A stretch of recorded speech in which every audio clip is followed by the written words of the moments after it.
దీన్ని సమర్థించుకోవడానికి వీళ్ళు చెప్పిన కబుర్లు ఏమిటో తెలుసా అసెంబ్లీలో?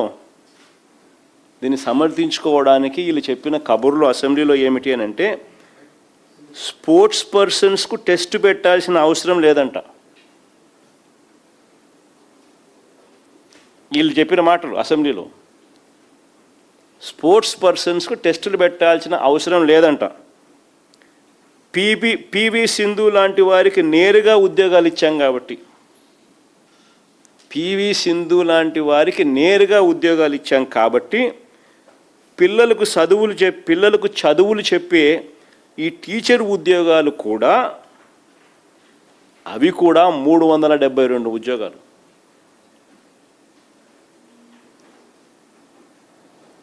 అలాగే సింధులాగానే ఇచ్చేయాలట, ఇచ్చారంట. దానికి దీనికి పొందన పెట్టినారు. ఒక్కసారి వాళ్ళు ఏమన్నారో, ఇద్దరు అబ్బా కొడుకులు ఏమన్నారో ఒకసారి ప్లే చేయండి అమ్మా ఒకసారి.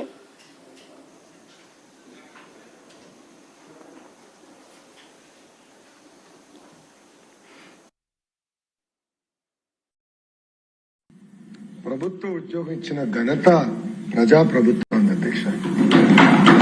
అధ్యక్ష, ఇంకా కొన్ని సంవత్సరాల ఐఏఎస్ అధికారి కాబోతుంది అధ్యక్ష. కన్ఫర్డ్ ఐఏఎస్ కి షీల్ బికమ్ ఎలిజిబుల్. అంటే స్పోర్ట్స్ పర్సన్ కి మీరు చూడండి, పివి సింధు గారికి ప్రభుత్వ ఉద్యోగం ఇచ్చిన ఘనత ప్రజాప్రభుత్వం అధ్యక్ష.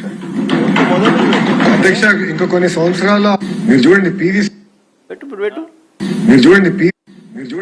సింధు గారికి ప్రభుత్వ ఉద్యోగం ఇచ్చిన ఘనత ప్రజాప్రభుత్వం అధ్యక్ష. అధ్యక్ష, ఇంకా కొన్ని సంవత్సరాల ఐఏఎస్ అధికారి కాబోతుంది అధ్యక్ష. కన్ఫర్డ్ ఐఏఎస్ కి షీల్ బికమ్ ఎలిజిబుల్. అంటే స్పోర్ట్స్ పర్సన్ కి టెస్ట్ పెట్టాలని లేదు అధ్యక్ష. The idea is to promote sports. Quota ద్వారా వాళ్ళకి ఇవ్వాలని చాలా స్పష్టంగా ఉంది అధ్యక్ష. వాళ్ళందరికీ ఏదైతే రూల్ పాటించామో అదే రూల్ ఇక్కడ కూడా పాటించి, వాళ్ళ సింధుకు ఏ రూల్ పాటించినామో ఇక్కడ కూడా అదే రూల్ పాటించినారంట. 372 ఉద్యోగాలు పరీక్ష అనేదే లేకుండా, డిఎస్సి పరీక్ష అనేదే లేకుండా సింధు పేరు చెప్పి పివి సింధుకు డిఎస్సిలో స్పోర్ట్స్ కోటాలో నింపిన 372 ఉద్యోగాలకు మధ్య పోలిక తీసుకొచ్చినారు. ఇది కేవలం అబ్బా కొడుకులకు మాత్రమే ఇది సాధ్యం. నిజంగా వీళ్ళ మైండ్లో చిప్పులు ఉన్నాయా లేదా నాకైతే తెలియదు. ఎందుకంటే ఎన్ని చదువులు చెప్పే ఉద్యోగాలు, వీళ్ళంతా పిల్లలకు చదువులు చెప్పి, ఈ 372 మంది పోయి పిల్లలకు చదువులు చెప్పాలి. మైండ్లో ఏదైనా చిప్పు ఎవడన్నా ఉన్నోడు ఎవడన్నా కానీ నిజంగా ఇట్లాంటి నిర్ణయాలు ఎవడన్నా తీసుకోగలుగుతాడో లేదో నాకైతే తెలియదు.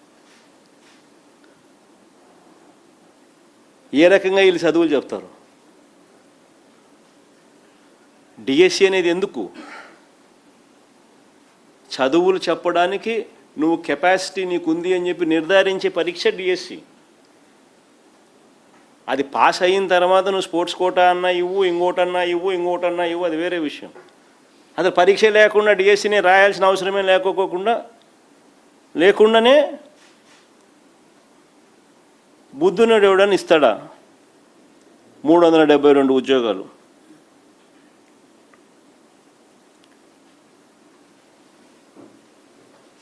నేను అడుగుతా ఉన్నా, అసలు పివి సింధుకు ఈ 372 మంది ఉద్యోగాలకు స్పోర్ట్స్ కోటాలు ఇచ్చిన దానికి ఎలా పోలిక తేగలుగుతారని అడుగుతా ఉన్నా. పివి సింధు అనేది ఒక ఎక్సెప్షనల్ కేసు. పివి సింధు అనేది ఒక ఎక్సెప్షనల్ కేసు. 2016 రియో ఒలింపిక్స్లో సిల్వర్ మెడల్ సాధించింది.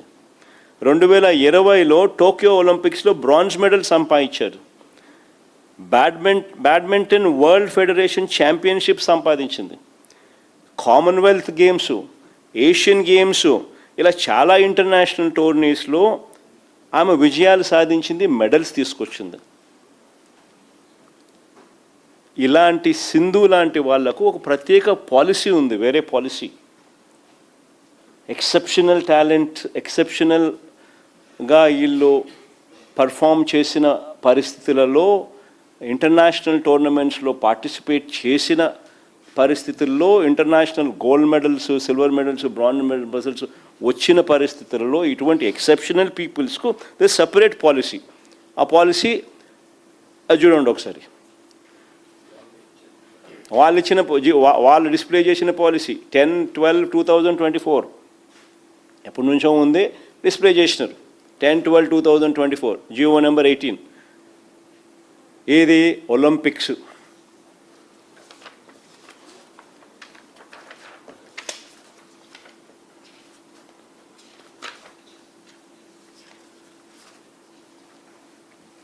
Olympics, para Olympics, Asian games, Asian para games,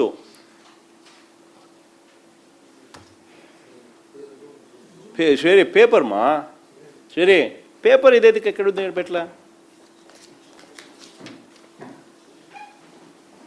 4 years world cup championship,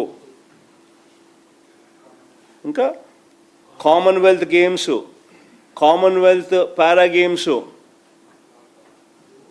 world cup championship,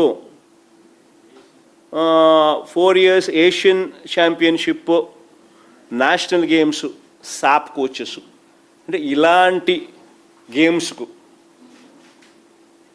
ఇలాంటి ఎక్సెప్షనల్ టాలెంట్స్కు పాలసీ ఉంది. వీళ్ళకు ఈ రిక్రూట్మెంట్కు పోలిక తీసుకొస్తాడు చంద్రబాబు నాయుడు. నేను అడుగుతా ఉన్నా, ఇదే చంద్రబాబు నాయుడిని, ఇదే చంద్రబాబు నాయుడు అబ్బా కొడుకుని ఇద్దరిని అడుగుతా ఉన్నా.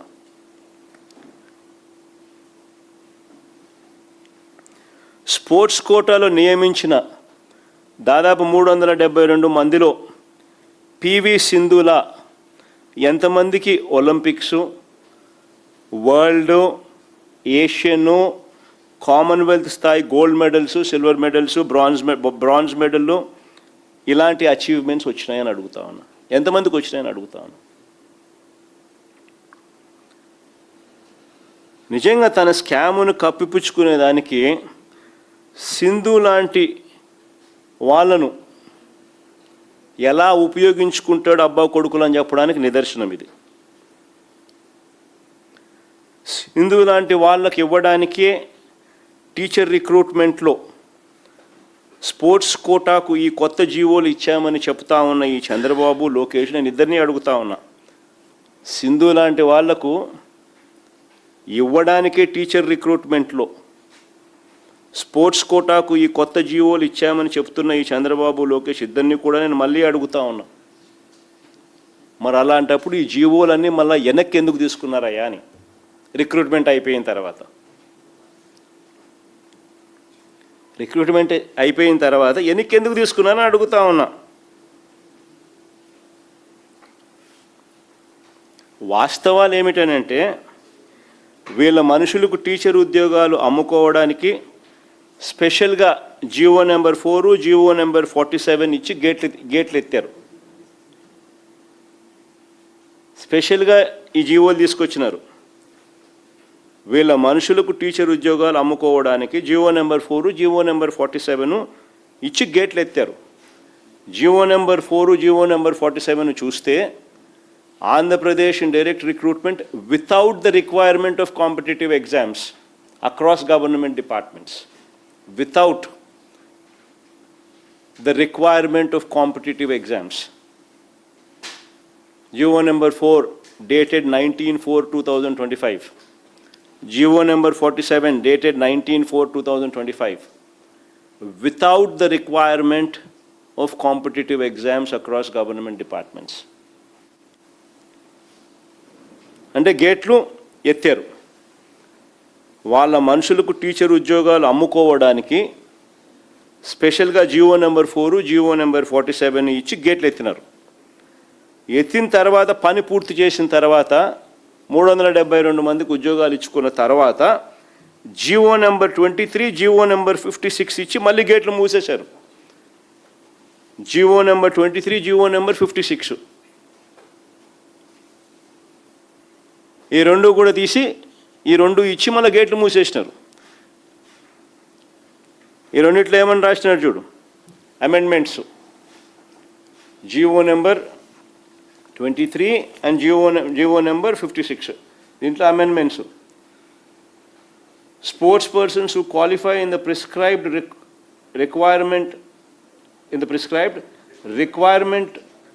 recruitment examinations conducted by the recruiting agencies who qualify అని మళ్ళీ తీసుకొచ్చినారు. ఇంతకుముందు ఎగ్జామ్స్తో సంబంధం లేదన్నారు, ఇప్పుడు మళ్ళీ క్వాలిఫై అయితేనే అని మళ్ళీ తీసుకొచ్చి మార్పులు చేసినారు. Amendment. Without the requirement of competitive ఎగ్జామినేషన్స్ను నెసెసరీ అమెండ్మెంట్ తీసుకొని వచ్చి దాంట్లో ఏమని రాసినారు, prescribed recruitment, qualify in the prescribed recruitment examination conducted by the recruiting agencies అని రాసినారు.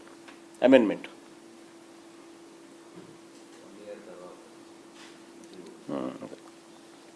కన్ఫ్యూజన్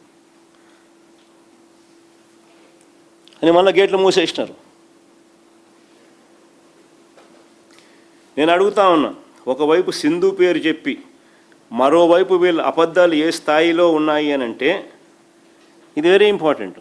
అసలు వీళ్ళ అబద్ధాలు అనేది నిజంగా ఏ స్థాయిలో ఉన్నాయి అని అంటే